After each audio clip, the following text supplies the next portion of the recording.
Medan tege un mishalama yan jente sheng de kanangat ke shek daba ken sheng ka gwa atele ka mishush ke jen bete ka okte tot ka te ka bel karon kel chu dorin tel nyal mishedam agwa chu ka telora a ken bel peace ka chu chak tel ba ko kanok di da gwa chu bot te tin na long a chu nat gonelia ka sheng kel chu lun yang ram te ka mayan cham Shuma yan woko bagat ko goring ka gwan kasade.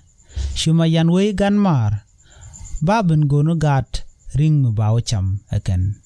Shuda loji sheburung ka kondial ko gat ka shuke shenka bot. Michulun yang macham shagwa. Ba cham gat ka gan mar. Shajibu moitin.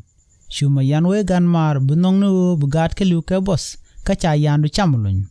Shuda mo look. Shuma yanlo de jia ka gwan thie ka de ko kan gat ka moy kering yang ka kan la mar ka lung me shengare dwarien ka ken ka mat ga ka chenkel min che win ma yan gai shu wei gwa gan mar ken lun lu berne shang ba yang gwa la len cham alun ajen mla na seina e ma yan berne shang la da re de moko chagat ka dakaring aran thie ga de ka na ka abos mulunu Mulun yande cham ba min chalet kaje aran tiga de chol ajena dana chalat